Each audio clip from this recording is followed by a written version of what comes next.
ومن سيئات أعمالنا من يهده الله فلا مضل له ومن يضلله فلا هادي له ونشهد أن لا إله إلا الله وحده لا شريك له ونشهد أن سيدنا ونبينا ومولانا محمدا عبده ورسوله صلى الله تعالى على خير خلقه محمد وآله وأصحابه أجمعين.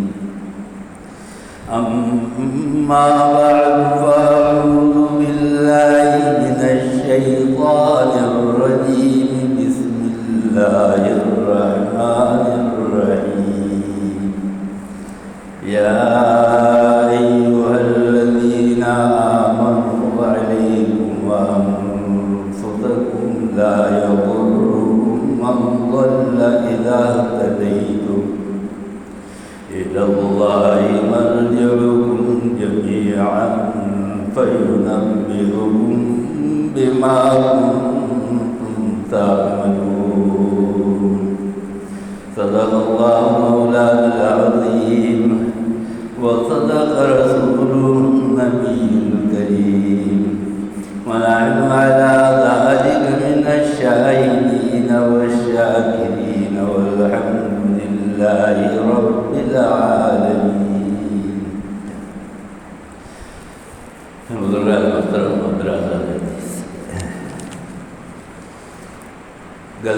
گزشتہ جمعہ میں ایک حدیث حضور اکرم صلی اللہ علیہ وسلم کی عرض کر رہا تھا، من احیا سنتی عند فساد امتی.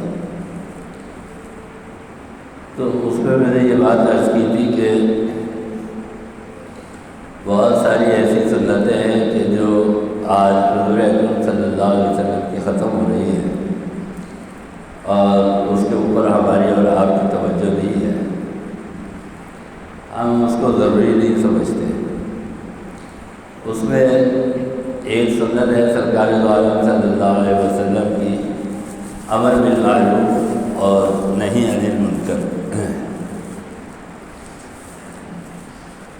اور میں سمجھتا ہوں کہ اس وقت یہ سنت جتنی اہم ہے، سنتیں تو حضور اکرم صلی اللہ علیہ وسلم کی سارے اہم ہیں، لیکن بعض کام ایسے ہیں کہ جس کو آج ہم سنت سمجھتے ہی نہیں ہیں. اور یہ بات آپ کو حضرت بابا فرید گنج شکر رحمۃ اللہ علیہ کے ایک واقعے سے سمجھ آ جائے گی. جیسے نماز ہے تو نماز میں جو فرائض ہے، تکبیر تحریمہ ہے، سورہ فاتحہ ہے، قیام ہے، رکوع ہے، سجدہ ہے، قاعدہ ہے، یہ چیزیں فرض ہے. لیکن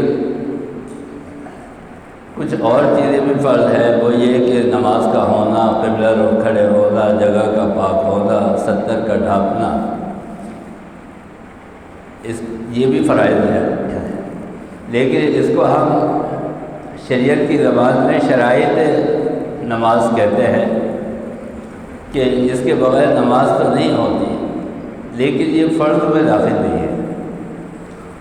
مثلا ستر کا ڈھانپنا ہے، جو آپ کی شرمگاہ ہے، جو آپ کے جسم کا ایسا حصہ ہے کہ جس کو چھپانا فرض ہے، اس کا ڈھانپنا جو ہے وہ فرض ہے. لیکن اگر کسی کے پاس کپڑے نہ ہو تو وہ بغیر کپڑوں کی بھی نماز پڑھ سکتا ہے. گھر میں چھپ کے کمرے کے اندر ایک ایسی جگہ میں جہاں پر وہ اپنے آپ کو تنہا قید کر لے اور وہاں پہ وہ نماز پڑھ لے تو نماز ہو جائے گی.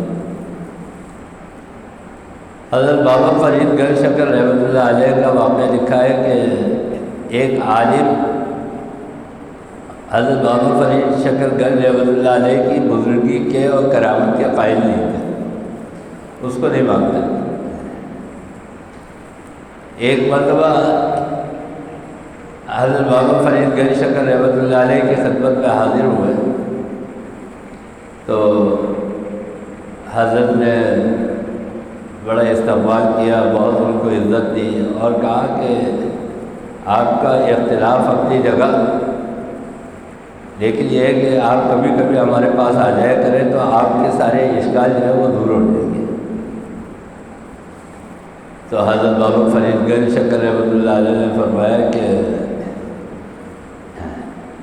ہمارے پاس صحبت اختیار کر لیا کریں۔ تو اس نے کہا کہ میں تو آپ کو نہیں مانتا، میں آپ کی بزرگی کا قائل نہیں، ہاں میں آپ سے ایک سوال کرتا ہوں، اس سوال کا جواب جو ہے وہ آپ مجھے دے دیں تو میں آپ کی بزرگی کا قائل ہو جاؤں۔ اور یہ ہمیشہ سے رہا ہے، بزرگوں کے ساتھ یہ ہمیشہ سے رہا ہے کہ کوئی نہ کوئی جو ہے ان کا مخالف ضرور ہوتا ہے، اور علماء نے لکھا ہے کہ اگر آپ کا کوئی مخالف نہیں ہے تو سمجھ لیں آپ حق پہ نہیں ہیں، لیکن اختلاف ہونا الگ چیز ہے، اور اختلاف کو فساد کا ذریعہ بنانا وہ ایک الگ چیز ہے۔ اسی لیے مولانا جلال الدین رحمۃ اللہ علیہ نے فرمایا کہ جو بشنوی سخن اہل دل مگو کے خلاص، جو بشنوی سخن اہل دل مگو کے خلاص، سخن شناس نہیں دل برا خطا ایجاز۔ اگر تمہاری سمجھ میں کوئی بات نہ آئے تو اپنی کے اوپر معمول کر لیا کرو، کہہ دیا کرو کہ ہماری سمجھ میں نہیں آئی، باقی ہو سکتا ہے کہ آپ صحیح راستے پر ہو۔ تو اس نے کہا کہ مجھے ایک مسئلہ آپ بتا دیں، اور وہ مسئلہ یہ ہے کہ ارکان اسلام کتنے ہیں، اسلام کے ارکان کتنے ہیں؟ تو بابا فرید گنج شکر رحمۃ اللہ علیہ نے فرمایا کہ اسلام کے ارکان جو ہے وہ 6 ہیں۔ ایک توحید یعنی کلمہ طیبہ لا الہ الا اللہ، دوسرا نماز، تیسرا روزہ، چوتھا زکوٰۃ، پانچواں حج، اور چھٹا فرمایا کہ روٹی یعنی روزگار۔ اب یہ جو عالم تھے ان کو غصہ آ گیا اور انہوں نے کہا کہ یہ آپ نے کہاں سے اپنی طرف سے روٹی ڈالی ہے، اور میں پہلے ہی کہتا تھا کہ آپ کو صحیح معلومات نہیں ہے، اور اب تو آپ نے مسئلہ مجھے غلط بتا دیا، لہذا قرآن کی ایک آیت پڑھی اور یہ کہا کہ جس آدمی کو صحیح معلومات نہیں ہے اس کے پاس سے اٹھ جاؤ، تو لہذا میں اب آپ کی صحبت چھوڑ کے جاؤں۔ تو بابا فرید گنج شکر رحمۃ اللہ علیہ نے فرمایا کہ آپ کی مرضی، میں آپ کو روکوں گا نہیں، باقی میرا عقیدہ یہی ہے کہ نماز، روزہ، زکوٰۃ، حج اور کلمہ طیبہ اور روٹی، یہ 6 رکن ہے۔ یہ چلا گیا، جانے کے بعد کچھ دنوں بعد اتفاق ایسا ہوا کہ اس کو مکہ مکرمہ جانے کا اتفاق ہوا، حج کرنے کا ارادہ کیا اور حج پر چلا گیا۔ وہاں جا کر 6 سال رہا یا 7 سال، 6 یا 7 سال وہاں پہ رہا، اور 6 سال تک وہاں پہ ہر سال حج کیا۔ یہ غور سے سنیے گا، بڑا اہم بات ہے۔ اس کے بعد جب 6 سال کے بعد یہ واپس اپنے وطن روانہ ہونے لگا تو بحری جہاز راستے میں تھا، طوفان آ گیا اور جہاز جو تھا وہ غرق ہو گیا، اور یہ عالم ایک تختے کے اوپر تیرتا ہوا ساحل کے اوپر جا لگا،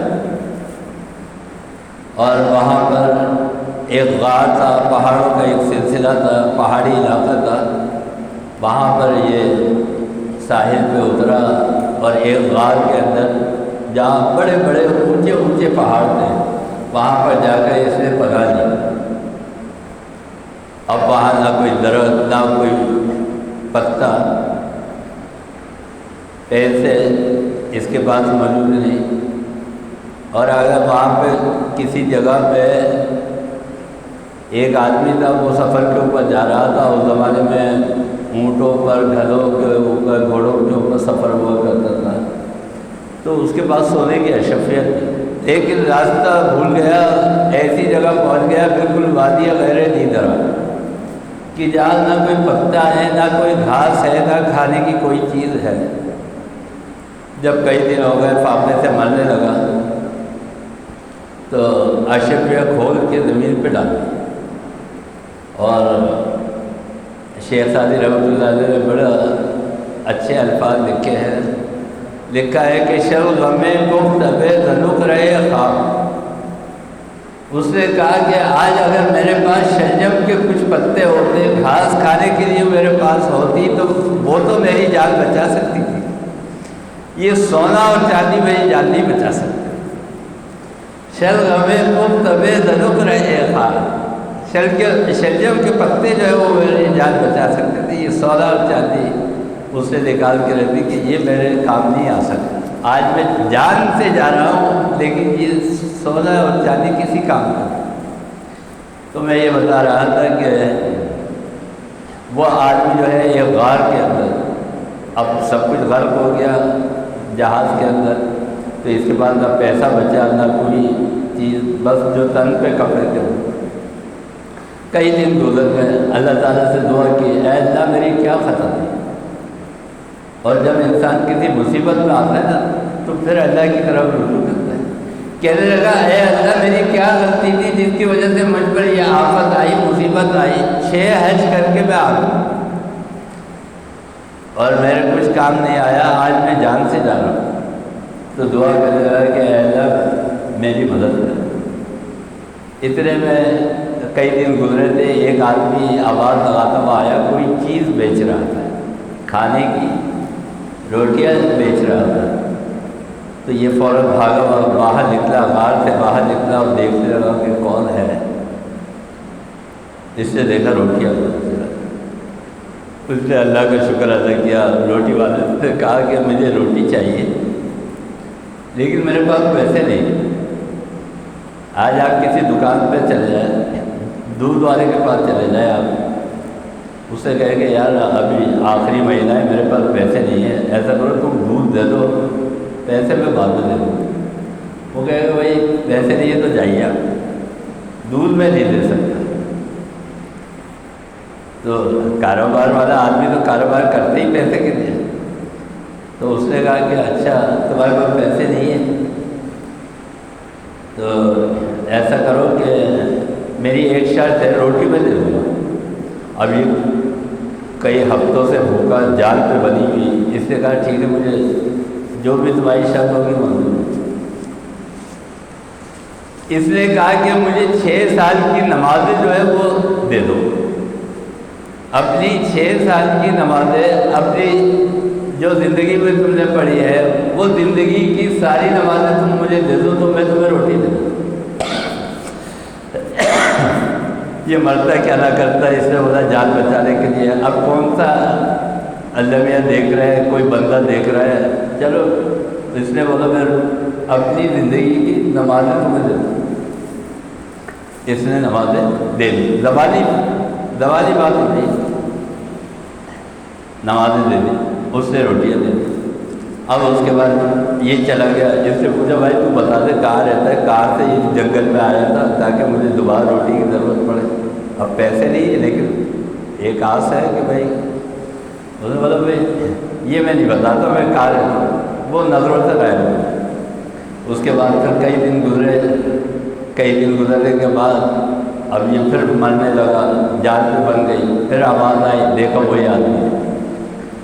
پھر اس نے روٹی مانگی، اس نے بولا آج بھی ایک شرط ہے۔ اس نے بولا کیا شرط ہے؟ اس نے بولا اپنی زندگی کی ساری نمازیں، وہ سارے روزے، نمازیں تو دے دی تھی، اس نے بولا اپنی زندگی کی سارے روزے۔ اب آپ یہ دیکھیے، حضور اکرم صلی اللہ علیہ وسلم کی مجھے ایک حدیث یاد آ گئی، آپ نے فرمایا کہ فقر و فاقہ سے پناہ مانگو، کیونکہ یہ انسان کو کبھی کبھی کفر تک پہنچا دیتا ہے۔ اب یہ مجبور ہو گیا، اس نے اپنی زندگی کے کہا میں سارے روزے جو ہے وہ تمہیں دیتا ہوں، روزے دیتا ہوں۔ پھر کچھ دن گزرے، پھر یہ مرنے لگا، پھر وہ آدمی آیا، پھر اس نے بولا میں ساری زندگی کی جو تم نے زکوٰۃ ادا کی ہے وہ دے دو۔ پھر اس نے ساری زکوٰۃ کا سامان جو تھا اس کو دے دیا۔ اس کے بعد پھر وہ چلا گیا، پھر کچھ دن گزرے، پھر یہ ماننے کے قریب تھا کہ وہ آ گیا، پھر اس نے شرط رکھی کہ بھائی جتنے حج کیے ہیں تم نے زندگی میں وہ دے دو۔ اس نے کہا کہ چلو ٹھیک ہے میں وہ دے دیتا ہوں، حج بھی دے دیے۔ اب اس کے بعد کچھ ہی نہیں بچا۔ یہ غور کیجیے گا، نماز بھی دے دی، روزے بھی دے دیے، زکوٰۃ بھی دے دی، حج بھی دے دی۔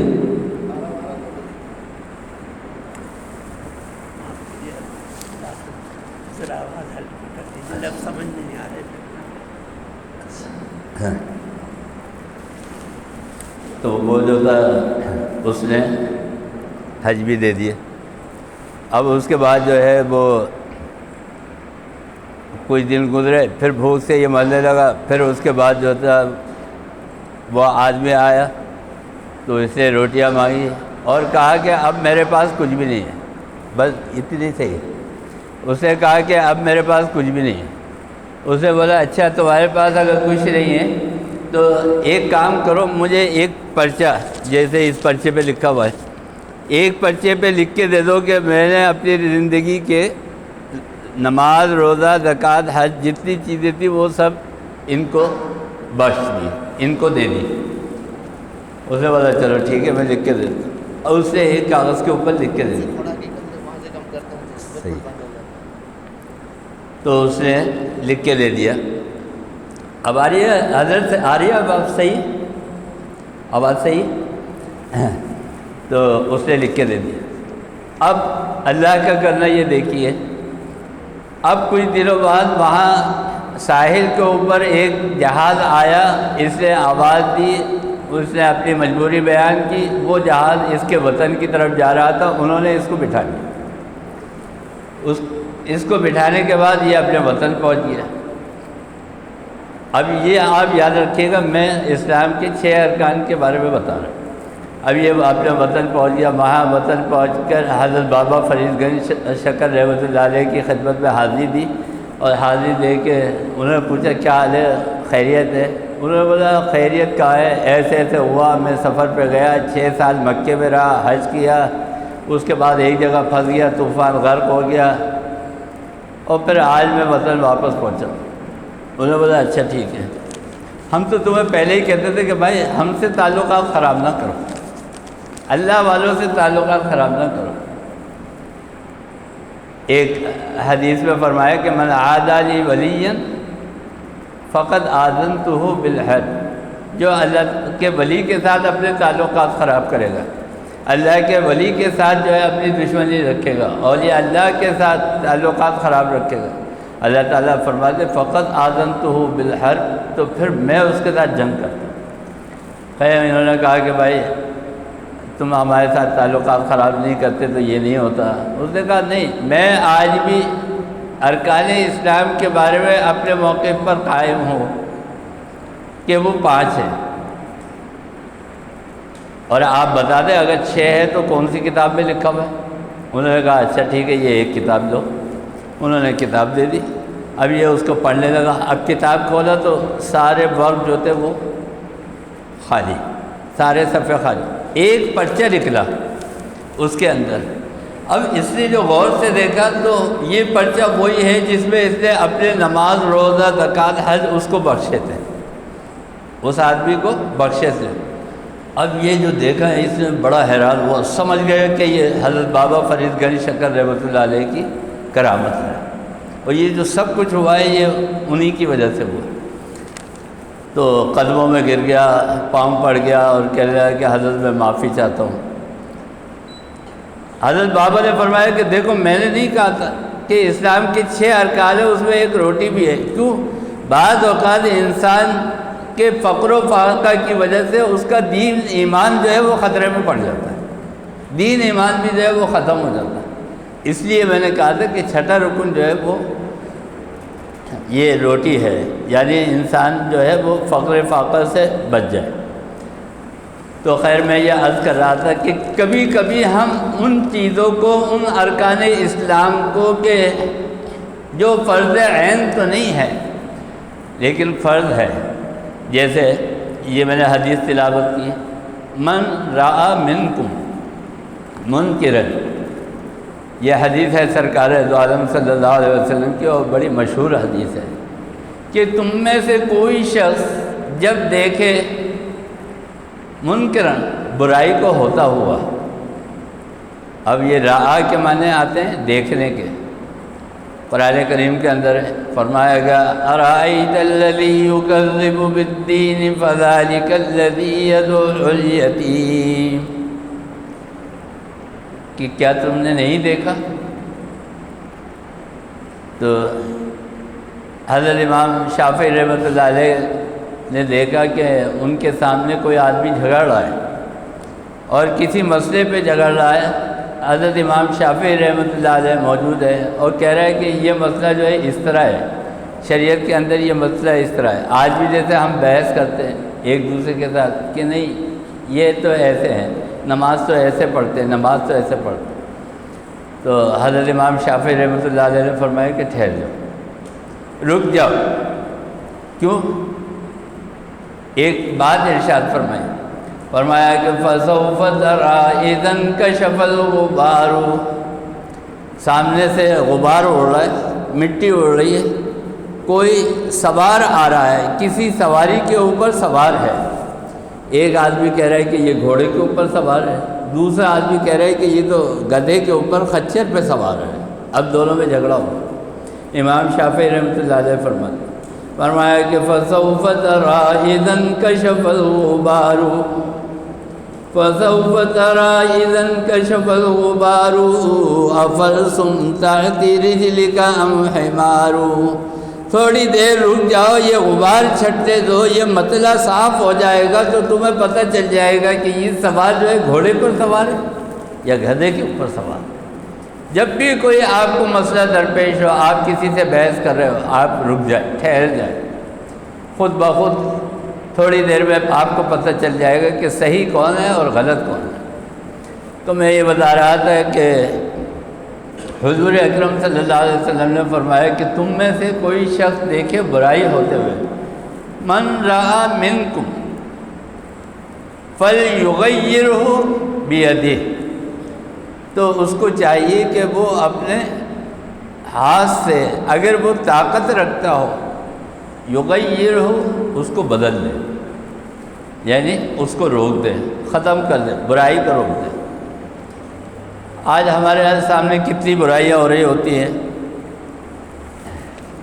کوئی آدمی ہے، کوئی کسی عالم سے، کسی بزرگ سے، کسی بڑے سے، کسی امام سے کوئی آدمی بدتمیزی کر رہا ہے، چار آدمی سامنے موجود ہیں اور وہ دیکھ رہا ہے کہ بھائی کسی عالم سے کوئی یا کسی بڑے سے کسی، اچھا وہ یہ سمجھتا ہے، اگر کوئی آدمی کو پتہ نہ ہو تو ایک الگ بات ہے، لیکن کوئی آدمی یہ سمجھتا ہے کہ میرے سامنے یہ کام ہو رہا ہے، کوئی بچہ کسی بڑے سے بدتمیزی کر رہا ہے یا کوئی آدمی کسی بڑے مرتبے کے آدمی سے، بزرگ سے کوئی بد اخلاقی کر رہا ہے، فَلْيُغَيِّرْهُ، تو اس کو چاہیے کہ اگر وہ طاقت رکھتا ہو تو ہاتھ سے روک دو۔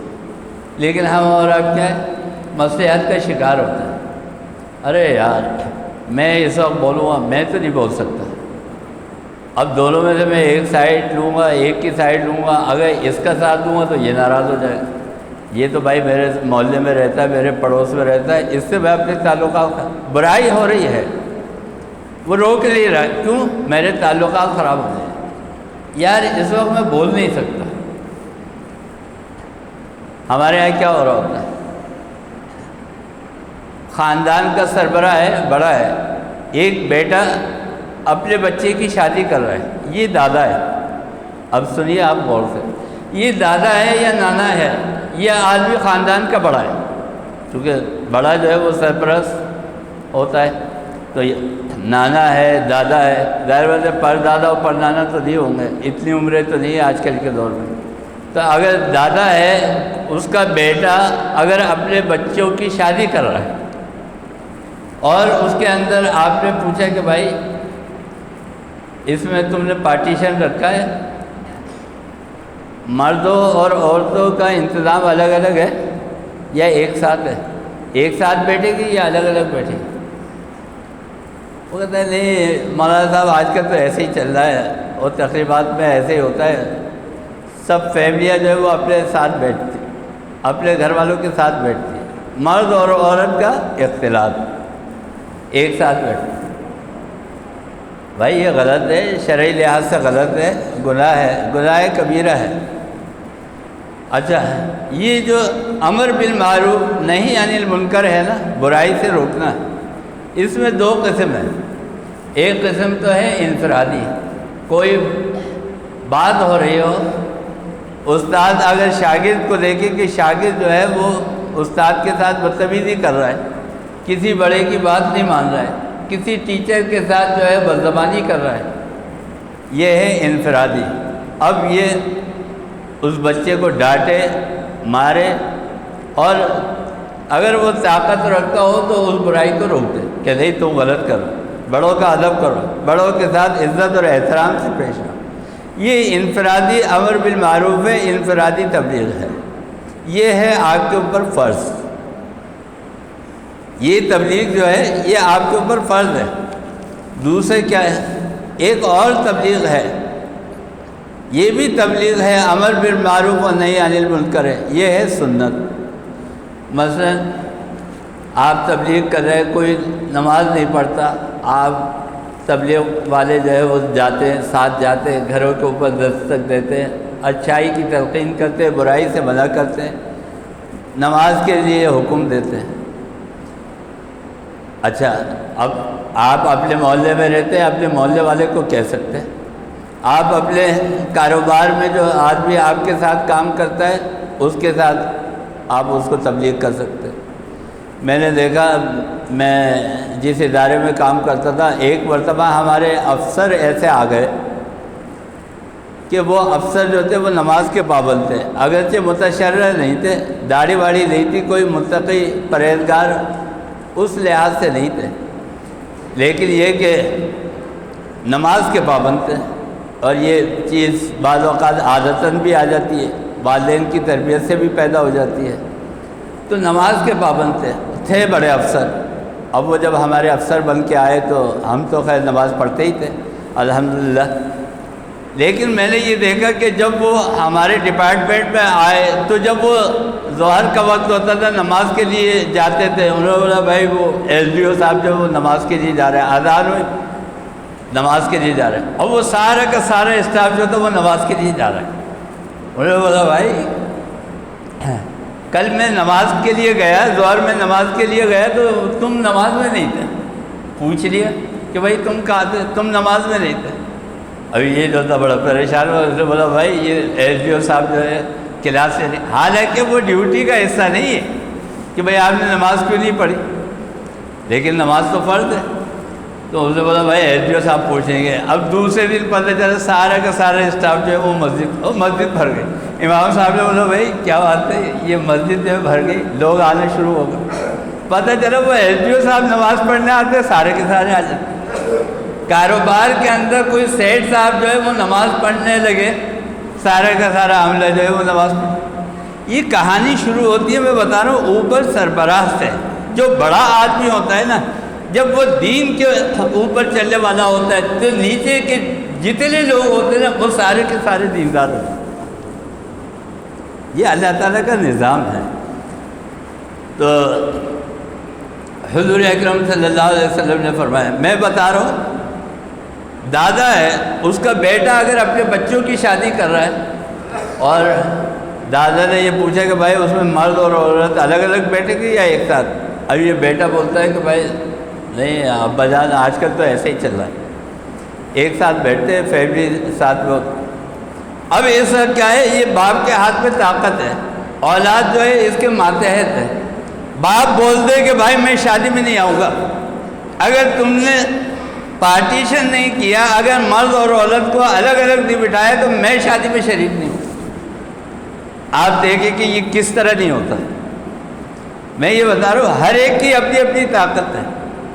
ایک دفعہ میں نے ایک گھر کے اندر دیکھا، کچھ گھریلو معاملات کے اندر اختلافات ہوئے تو بیٹوں نے ذرا سے اپنی بڑائی دکھائی بڑا پن دکھایا، چودراہٹ دکھائی، تو باپ نے کہا کہ بھائی ٹھیک ہے، اگر تم میری بات نہیں مانتے تو میں تو گھر سے جا رہا ہوں۔ میں نے خود اپنی آنکھوں سے دیکھا کہ وہ بیٹے جو تھے وہ قدموں میں گر گئے۔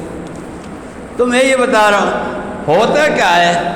آپ نے بولا یار چلو ٹھیک ہے، اب ہو ہی رہا ہے، سب لوگ جو ہے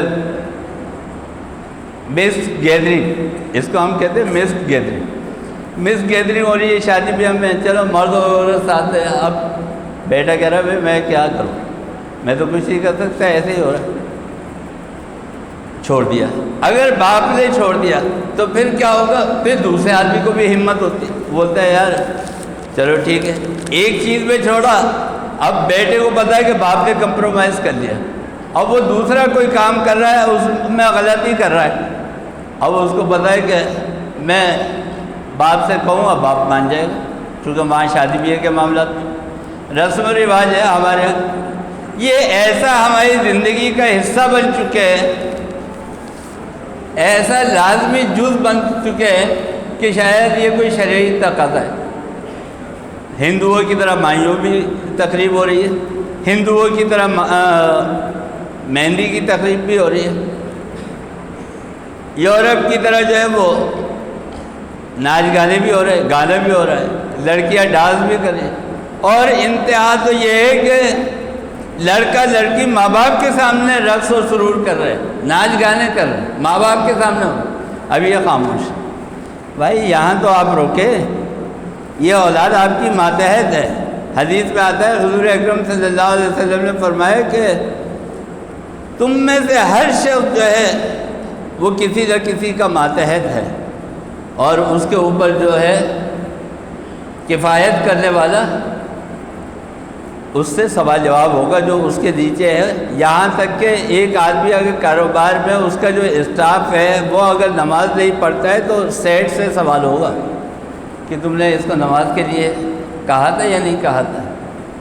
تو یہ جو تمہاری اولاد ناچ رہی ہے، رقص کر رہی ہے، گانا گا رہی ہے شادی بیاہ کے اندر، لڑکے لڑکیاں ایک ساتھ جو ہے وہ ڈانس کر رہے ہیں، تو یہ ماں باپ کی ذمہ داری روکے، نہیں بھائی یہ غلط ہے، گناہ ہے، اور گناہ کبیرہ ہے، ان کو روکے۔ کیوں؟ اس لیے کہ یہاں پر ان کے ہاتھ میں طاقت ہے، وہ روک سکتے، وہ کہہ دے بھائی میں تو شادی میں شریک نہیں ہوں۔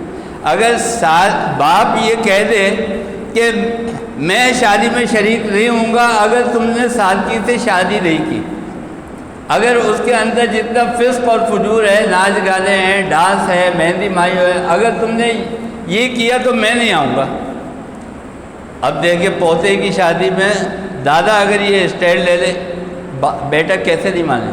بیٹا مجبور ہو جائے، وہ کہے گا بھائی ٹھیک ہے، لوگ پوچھیں گے بھائی کہ ابا کہاں ہیں، شادی میں ابا کیوں نہیں آئے، تو بیٹا مجبور ہو جائے گا، بولے گا ٹھیک ہے میں پارٹیشن بھی کرواؤں گا، مرد اور عورت کا الگ الگ بھی انتظام کرواؤں گا شادی کے اندر، اور یہ مہندی بھائیوں بھی دیں۔ کیوں؟ باپ اس وقت ڈٹ گیا۔ تو یہ ذمہ داری ہوتی ہے بڑوں کی، جو خاندان کا بڑا ہے، جو سربراہ ہے، اس کی ذمہ داری ہوتی ہے کہ اگر خاندان میں گھر میں کوئی برا کام ہو رہا ہے تو اس کو روکے۔ کیوں؟ اس لیے کہ یہاں تو اس کے پاس اختیار ہے۔ ہاں اب معاشرے میں ایک غلط کام ہو رہا ہے، یہ ہے فرض عین، یہ جو میں نے بتایا گھر کی ذمہ داری برائی سے روکنے کی، خاندان کے اندر برائی سے روکنے، یہ تو ہے فرض عین۔ اور جو سنت ہے تبلیغ، امر بالمعروف نہی عن المنکر، وہ کیا ہے؟ ایک صدر ہے، وزیر اعظم ہے، وہاں پہ کوئی غلط ہو رہا ہے، وہاں کوئی رقص و سرور کی محفل ہو رہی ہے، وہاں ناچ گانا ہو رہا ہے، یا معاشرے کے اندر کوئی ایسا کام ہو رہا ہے کہ جو غلط ہے، آپ کہتے ہیں میں تبلیغ کروں لیکن آپ کر نہیں سکتے، یہاں تبلیغ کرنا ہے سنت، یہاں یہ ہے اجتماعی تبلیغ، وہ تھی انفرادی تبلیغ۔ یہاں ان لوگوں کی ذمہ داری ہوگی، ان علماء کی ذمہ داری ہوگی، ان تبلیغ والوں کی ذمہ داری ہوگی کہ جو با اثر ہوں، جن کی پہنچ ایوان صدر تک ہو، جن کی پہنچ ایوان وزیر اعلیٰ تک ہو، جن کی پہنچ گورنر ہاؤس تک ہو، یہاں پہ ان کی ذمہ داری ہوگی کہ وہ ان کو تبلیغ کرے اور کسی بھی طرح ان کو کہے کہ بھائی یہ غلط ہو رہا ہے، یہ آپ رکوائیں۔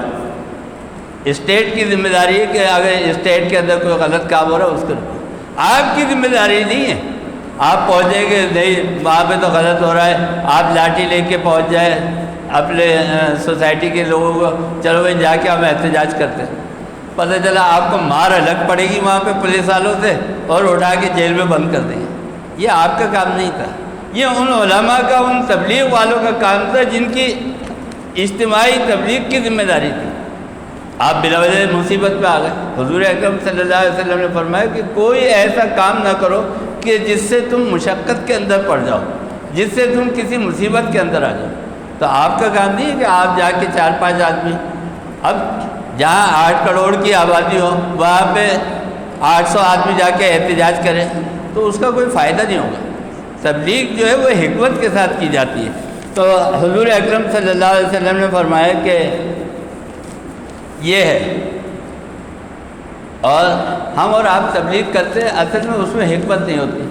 ایک بزرگ کا واقعہ لکھا ہے، ایک جگہ لوگ گئے جا کے یورپ کے اندر تبلیغ کی، ایک انگریز جو تھا وہ مسلمان ہو گیا. دیکھیں تبلیغ کے لیے آپ کو حکمت بھی چاہیے اور آپ کو علم بھی چاہیے اور آپ کے اندر جو ہے وہ طاقت بھی ہونی چاہیے. گیا جا کے تبلیغ کی، وہاں تبلیغ والوں نے، ایک انگریز مسلمان ہو گیا. اچھا وہ مسلمان تو ہو گیا، اس نے بولا بھائی میں مسلمان تو ہو گیا، ایک بات بتاؤ، میری سمجھ میں یہ نہیں آ رہی. میں نے اسلامی تاریخ کا مطالعہ کیا ہے. حضرت سلیمان علیہ السلام انہوں نے بلقیس کا تخت جو تھا کہا کہ میرے سامنے لا کے حاضر کیا جائے. وہاں جنات نے میں سے ایک نے کہا کہ میں لا کے حاضر. اب یہ غور سے سنیے گا، بڑی بہت اہم بات ہے. تخت حاضر کرو. ایک جن نے کہا میں پلک جھپکتے میں تخت لا سکتا. اور حضرت سلیمان علیہ السلام نے ابھی پلکیں نہیں جھپکی تھی، اس جن نے تخت جو تھا وہ لا کے واپس کر دیا. میں یہ بتا رہا ہوں جب آپ تبلیغ کریں نا، آپ کے پاس علم بھی ہونا چاہیے، حکمت بھی ہونی چاہیے اور روحانی طاقت. ایسے بہت سارے واقعات ہیں، ابھی تو وقت ختم ہو رہا ہے. روحانی طاقت بھی آپ کے لئے. وہ انگریز کہتا ہے کہ اسلامی تاریخ کا مطالعہ کیا ہے، میری عقل میں نہیں آ رہی یہ بات کہ یہ تخت اس نے حضرت سلیمان علیہ السلام کے سامنے کیسے ایک پلک جھپکتے میں حاضر کر دیا. انہوں نے بولا بھائی ہم تبلیغ کر سکتے تھے، آپ کو مسلمان کر دیا، باقی یہ ہمیں نہیں پتہ. اور اس نے بولا یار چلو ابھی اسلام سے تو میں نہیں نکل سکتا، لیکن یہ راز میں حاصل کر کے رہوں. اب وہ نکلا، پاکستان آیا، گھوم رہا تھا، اتفاق سے لاہور میں گھومتے گھومتے داتا دربار کے پاس سے گزرا. اب وہ جب داتا دربار کے پاس سے گزرا، ایک بزرگ نظر آئے، السلام علیکم. وعلیکم السلام. انہوں نے سینے سے لگا دیا. اب یہ بڑا متاثر ہوا اخلاق سے اور انہوں نے بٹھایا. انہوں نے کہا کہ میں آپ کی کیا خدمت کر سکتا ہوں. تو یہ انگریز سوچنے لگا چلو میں انہیں سے پوچھ لیتا ہوں وہ سوال جو میں نے ان لوگوں سے پوچھا تھا تبلیغ انہوں نے کر کے مجھے مسلمان کیا تھا. انہوں نے کہا، اس نے کہا کہ مجھے جو ہے اس وقت جو ہے وہ بہت طلب ہو رہی ہے چائے کی، چائے پینا چاہتا ہوں. انہوں نے اپنا ہاتھ ایسے کیا، بزرگ نے ہاتھ ایسے کیا، وہ چائے آگے کا لو. ایک دم وہ دیکھ کے بے ہوش ہو گئے. یعنی ان کی روحانی طاقت ایسے. انہوں نے بولا یہ لو چائے، اور وہ بے ہوش ہو گیا. بے ہوش ہونے کے بعد وہ جب اٹھا تو وہ بزرگ جو تھے وہ غائب. اب لوگوں نے پوچھا، وہ جو انگریز کے ساتھ ساتھ چل رہے تھے کہ بھائی کیا ہوا، کیا تم کیوں بے ہوش ہو گئے؟ انہوں نے بولا میں تم سے اتنے عرصے سے ایک سوال پوچھ رہا تھا کہ بھائی سلیمان کا تخت کیسے آیا، تم مجھے بتا ہی نہیں سکتے. آج میری سمجھ میں آ گیا، اللہ نے مجھے دکھا دیا. ایک بزرگ کی طاقت اتنی ہے، روحانی طاقت، کہ اس نے جو ہے میں نے کہا اسے لو چائے. اور حیرانگی مجھے اس بات پہ ہوئی کہ چائے کا کپ اور پیالہ جو تھا وہ تھا جو یورپ کے اندر اپنے گھر میں استعمال کرتا تھا، وہ تھا وہ پیالہ. تو میں نے بولا یار چلو چائے بھی آ سکتی ہے. وہ برتن میرے لا کے دے دیے یورپ میں جو رکھے ہوئے. تو میں یہ بتا رہا تھا طاقت حضور اکرم صلی اللہ علیہ وسلم کے یہ جو مشن ہے اس کے اندر آپ کو علم چاہیے، حکمت چاہیے، روحانی طاقت آپ کے اندر ہونی چاہیے.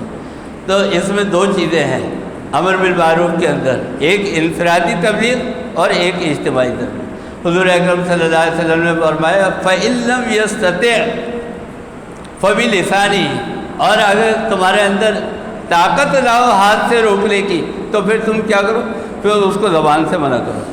یعنی آپ نے دیکھا کہ کوئی آدمی کسی عالم کے ساتھ، کسی بزرگ کے ساتھ بدتمیزی کر رہا ہے اور آپ سمجھتے ہیں کہ میں اس کو ہاتھ سے نہیں روک سکتا، لڑائی ہو جائے گی، فساد ہو جائے گا، آپ اس کو زبان سے بولے بھائی یہ آپ نہیں کریں، بڑوں کا ادب کریں، بڑوں کے ساتھ عزت سے پیش آئے، احترام سے پیش آئے، اس کو زبان سے منع کریں۔